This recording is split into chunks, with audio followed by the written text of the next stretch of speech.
squash. So, Devan Rajkumar is here.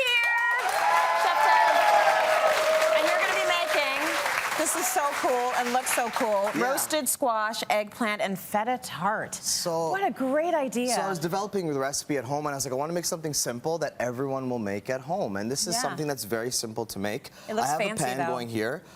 Garlic oil is a key ingredient that I use quite often. This is in the recipe that's on Cityline's website. So we'll start with a bit of garlic oil, and I'm just going to add in some squash and some eggplant. Can I just ask you why you love the garlic oil? Is it just this particular recipe? Is it with the flavor it adds? I put garlic oil on everything. On everything? Put it on a popsicle. It's like it tastes so good. Because you're adding another dimension of flavor. And when you make the garlic oil, the garlic that's in there, it becomes super soft. Okay. And so it takes out the pungency. Yeah, it mushes right away. Nice. So we're just going to toss this around.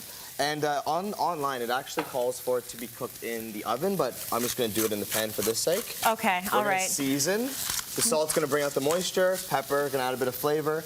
To that, what do you think this is? Mustard? What kind of mustard? Dijon. Dijon. Wow, I got it right. Yeah. So Dijon, when I think earthy vegetables and I'm making like a filling for a tart, it just makes sense that I'm going to use the Dijon or a type of mustard. Okay. To get the tart shape, now, I've worked with phyllo once on the show before. I made spanakopita. I remember. This is a little bit different. I have 2 sheets of phyllo down here. I'm going to butter this top sheet. If you don't want to use a lot of butter at home, that's fine. Choose another recipe. I'm totally cool with that. Okay? So I'm going to lay that down. That's fine, don't make this. This is the 3rd sheet on top. We're gonna add a little bit more butter.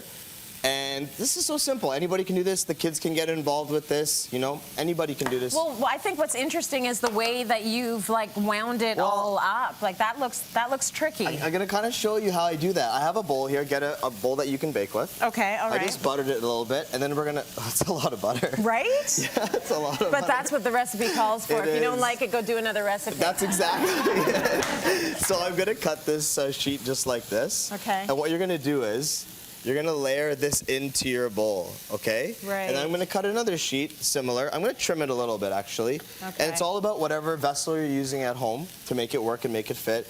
And you add another sheet, and you see how we're kind of getting that effect now? Yeah. Okay, and you can get more points the way, and you can tear it a bit different ways. What you're gonna do now is bake this in the oven. Okay. And you bake it for about 10-12 minutes until it sets. Then you take it out, and it'll hold its shape, and then you bake it again. Do you need to put anything in it while you're baking it? Negative, not like a pie shell or something like that. Okay, so just put it in like that. that. It won't puff up or anything. Like it's really, really thin. Cool trick with this that we have here, the filling. Yeah. I'm gonna add some cumin into here.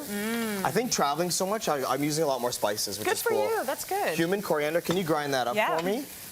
You can do this without the cumin and the coriander, but if you want to take this to the next level and like really taste it and be like, man, this tastes like something out of a restaurant, or it tastes really unique and fragrant, use spices, start using spices. People are afraid of cumin and coriander, but in small amounts, they're unbelievable. And the only way you'll know is by using them. Okay, so, and you like to use them fresh and grind them yourself? Hundo, because if, that means 100%. That means 100%? Yeah, so hundo. Hundo, baby. As soon as you grind them, they release those oils into the, right in. Do it? So if you're using pre-ground stuff, it won't be as fragrant, right? It smells amazing. Okay, so we give this a toss, toss, toss, toss. Caramelized onions are here, and I have them already done because they take about 25 minutes, but I want you to get a close-up on this. These are how they should look at home. This recipe is online as well. They need to get this deep ruby red, like burgundy color. It's really, really important. Until they get to that color. Well, yeah, because then it pops so much more on the finished product, right? It looks kind of enchanted almost. You like those, huh? Do it with the world's largest tweezers, yeah, please. He was so horrified. I was like, look, you can just... He's like, no!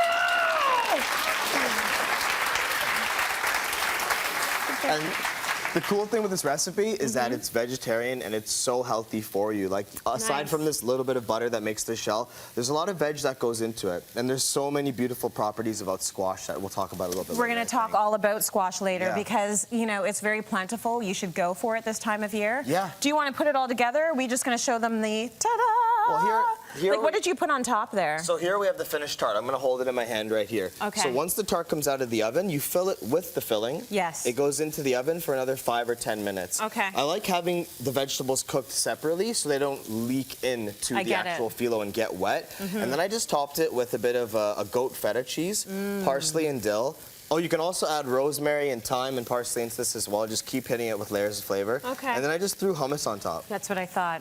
Hummus Okay. on top, a bit of dill, olive tapenade, roasted red pepper hummus, sun-dried tomato pesto. Have some fun. Oh my gosh, okay, or you, all of the above. All of the above. That is great. So cityline.ca for all of the recipes that are involved in this, but totally doable and amazing. I love the fact that we do a lot of meat-free recipes on the show these days. Meatless Deb, Monday. thank you. Let's go to break. We got more coming up. Stay with us.